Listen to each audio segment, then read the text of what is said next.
Buenos días, mi nombre es Jonathan David Sosa de la Cruz y en este video hablaré de los temas hablados en la materia llamada Taller de Comunicación Oral y Escrita y sin más que decir, empecemos. Unidad 1. El español. Orígenes y lenguas romances. El lenguaje es un conjunto de signos mediante el cual nos comunicamos. Cada palabra es un signo y tiene significados, varían según el idioma en que hablen. El español, así como el italiano, el francés y el portugués, tienen su origen en el latín popular, lengua que se extendió geográficamente mediante el dominio del Imperio Romano. Y estas lenguas se les denomina lenguas romances. Entre ellas existen similitudes por su origen común y diferencias que las distinguen. Mediante el año 218 a.C., los romanos conquistaron España durante 300 años. Ellos quienes llamaron Hispania a la península ibérica. El latín se fue mezclando con las palabras de la región, desarrollando un nuevo idioma, que es el español. Lengua, habla, dialecto, jerga. El lenguaje es un sistema de signos y significados que permite la comunicación. Luego salen otros conceptos. El habla es el uso particular del idioma, mismo con variantes dependiendo de la región.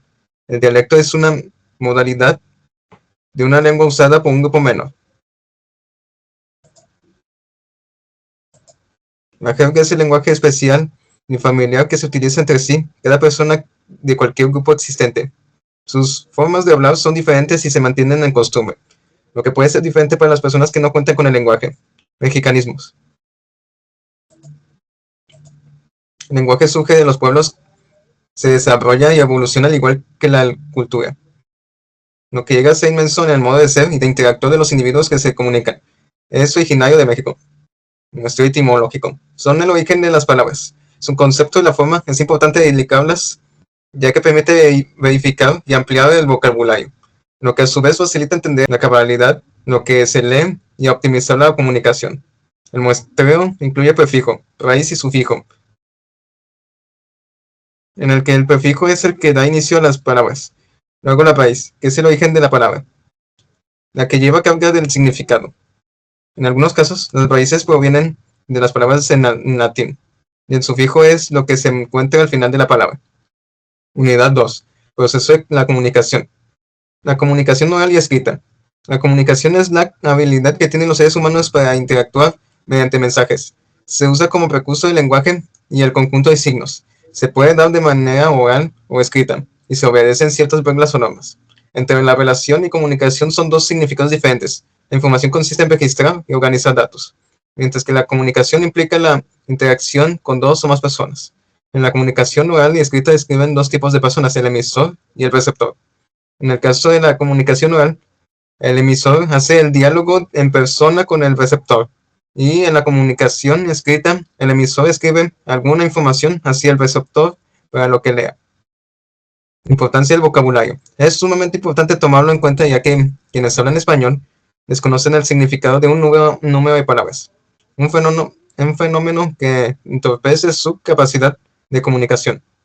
La memorización de palabras es una tarea casi imposible e inservible, pero el método más eficiente para mejorar el vocabulario y tener más conocimiento es a través de la lectura de las palabras y su significado. En este tema se habla del léxico, en el que es el vocabulario y semántica, que es el significado.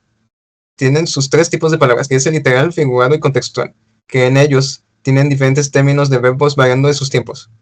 Ampliación del vocabulario. Una manera de enriquecer el lenguaje consiste en jugar con las palabras juntándolas en bloques. El conocimiento y el uso de sinónimos y antónimos es también de gran utilidad. En el caso del sinónimo, se describe cuando una palabra tiene variantes que se escriben diferente, que tienen su mismo significado, mientras que el antónimo representa lo contrario del significado de una palabra. Unidad 3. Análisis de la información. Lectura y pensamiento creativo. La lectura es una actividad que facilita la comprensión de su sentido más amplio. Sirven para ser una fuente de entretenimiento y utilidad. Expande el pensamiento. La habilidad de comprensión, análisis y síntesis. Facilita la elaboración de juicios fundamentados y activa nuestro cerebro llevándonos más allá del conocimiento. Ayuda a crear nuevas ideas que puedas utilizar como herramienta para competir en un mundo cada vez más demandante. Tipos de lectura. Etapas del proceso lector y lectura eficiente. Leer con eficiencia supone concentración. Un lector que le interese logra concentrarse fácilmente, pero si una persona no lee o lee poco, muestra dificultades para poner atención. Esto afecta negativamente la habilidad de concentración y, por ende, la comprensión. Existen tipos de lectura que usan los lectores. Rápida es usada para ojear. La selectiva busca información.